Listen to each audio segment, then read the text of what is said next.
Хотите узнать, почему в России на 10 новых бракосочетаний приходится порядка 8 разводов? Тогда это видео вам подходит.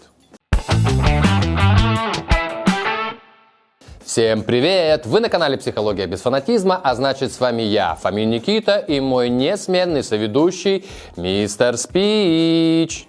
Тема: топ-5 причин разводов в России. О чем видео? Разводы – сложное явление, на которое влияет множество факторов – экономических, политических, социальных. Но в этом видео мы сконцентрируемся именно на психологических причинах развода.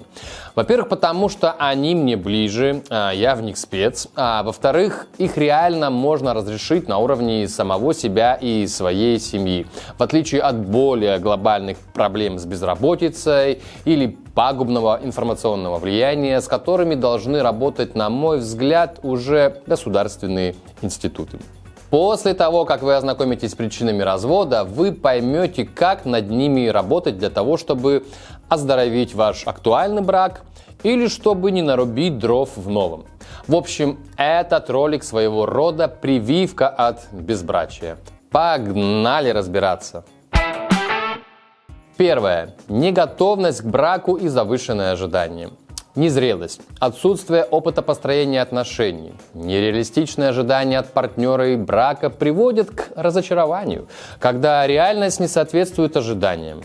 Многие люди вступают в брак, идеализируя отношения и представляя себе жизнь как сказку. В сказке царевна-лягушка хотя бы ночью в нормальную обращалась. Моя же после свадьбы круглые сутки жаба. Прям очень распространенная позиция. И что с этим делать, психолог? Как не попасть в петлю ложных ожиданий? Для того, чтобы понять, что такое жизнь, надо ее жить. Больше общаться с реальными людьми, строить с ними бытовые романтические отношения, принимать участие в жизни своей семьи, учиться у своих родителей. Если родителей нет или они плохие учителя, искать других адекватных людей, у которых можно взять полезное. А главное, меньше сидите в телефоне и смотрите блоги. Даже твой? Нет, мой смотрите, мой-то хороший. Психология? Второе. Супруги перестают работать над чувствами в браке. Рассмотрим другую ситуацию. В брак вступили две совершенно сформированные в психологическом плане личности. Они имеют большой жизненный опыт и знают, как справляться с рутиной и вопросами быта. Но со временем уходят только в эту сферу. Карьера, уборка, дача. И через пару лет такие супруги предпочитают спать под раздельными одеялами. Я с первых дней сплю под своим одеялом. Девочки много пукают. Это была метафора. Я имею в виду, что когда заканчивается букетно-конфетный период, когда действие гормонов приходит в норму, и вы уже не готовы друг для друга в 5 утра слетать на Луну за кофе, вот тут не надо расслабляться и переставать что-то делать. Ваш костер любви уже горит, и в него надо регулярно подбрасывать полежки. Ежедневный разговор, комплименты, сюрпризы, свидания, секс. Третье. Ребенкоориентированная семья. Это вообще бич современного мира. Очень часто семью сначала строили 2 человека. Они отлично прошли стадию знакомства, стадию замужества. Но на 3-м этапе, когда родился ребенок, у женщины произошло смещение на дитя. И второе взрослое дитя осталось за бортом внимания. Мне много раз приходилось заниматься сексом, пока она стирала пеленки. Классика психологии. Родился наследник и забрал у отца трон. А в этом случае что делать? Может, его того? Этот намек я даже рассматривать не хочу. А вот что нужно сделать, так это маме пообщаться с мудрым человеком или психологом. Короче, чтоб ей объяснили, что у нее сформировалась излишняя эмоциональная привязанность к чаду. Излишняя тревожная фокусировка. Родители всегда важнее. Посудите сами. Ребенок – это надстройка. Когда мамы своими действиями отталкивают мужчину, они сами делают трещину в фундаменте семьи. Совершенно логично, что со временем может сломаться вся конструкция. А самое-то главное, что ребенок в таком случае пострадает больше всего. Лайфхак. Хотите защитить ребенка – любите мужа. Каждую ночь. Ребят, весь контент, который я не выкладываю на YouTube, вы можете найти у меня на Boosty. Там куча материала и контент постоянно пополняется. Ребят, смотрите ссылку в описании. Четвертое. Зависимости. Конечно, зависимости бывают с одной и другой стороны, но мы рассмотрим традиционную мужскую слабость на выпивку. Как правило, причины прогнозируемые. Романтика ушла, уровень бодрящих гормонов меньше. Никаких тебе сериальчиков в теплых объятиях. Семья, надо работать. А после работы снова работать с ребенком, причем без зарплаты и орденов. Вот тут в семью приходит помощница, рюмочка. И в начальный розовый период зависимости мужикам кажется, что с ней реально легче. Бахнул, и двери в шоу мгновенно раскрылись. Но очень скоро кредит приходится возвращать, и вся жизнь идет наперекос. Что за выпуск такой сегодня? Все правильно, выпускай, мистер Спич. И вам в браке нужно выпускать, чтобы потом не разбежаться. Мужская нервная система не так вынослива к рутине. Поработал, уделил время семье, ребенку. Чувствуешь, нужна перезагрузка? Сам в трезвом состоянии разреши себе перезагрузиться. Тусани с друзьями, развейся, сходи в зал и сделай, что вы там любите.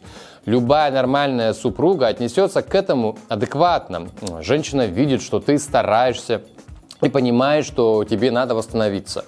А если начнет концерты закатывать, что в таком случае будем делать, мистер Спич? В таком случае зовем ее маму в качестве основного зрителя на концерт, а сами бежим на свободу! Все правильно, только без фанатизма. Домой приходим в течение суток. Ага, мужики, космических суток. Из расчета 1 земной день на 1095 космических. Пятое. У большинства россиян слабая культура общения. Это порождает много конфликтов, проблем с коммуникацией, недосказанности, страха открыться перед партнером. Это ведет к обидам и затяжным междоусобным войнам. Короче, спускает вас на низкий уровень вибрации, а любовь такой энергией не питается. А можно где-то для любви купить корм в пакетиках? Не, такое только с домашними животными работает. А мы люди. Мы сами кузнецы своего счастья. И работать над взаимным уважением в паре, над взаимной поддержкой и пониманием – это наша прямая обязанность. А еще я хотел добавить… Заткнись! Извините. Не, он реально задолбал. А что ты, психолог, молчишь про измены и финансовую нужду? Потому что считаю эти причины развода лишь следствием. Если у вас получится выбрать девушку, которая подходит вам не только по внешним данным, но еще и по ценностям, а если вы в течение всего вашего общения будете работать над чувствами, если после рождения ребенка вы будете любить его, но при этом не возводить на пьедестал, если вы будете стараться для семьи, при этом разрешая себе восстанавливаться и получать кайфы от жизни, если вы будете уважать друг друга и нормально общаться, никаких измен в семье не будет. Тогда наоборот, муж будет бегать не налево, а на работу. Ребят, ну а мы переходим к рубрике «Ответы из живика». Я задал вопрос, почему в России столько разводов реальным людям, и получил на него реальные ответы. Екатерина, 42. Одна из причин – слишком поспешный брак.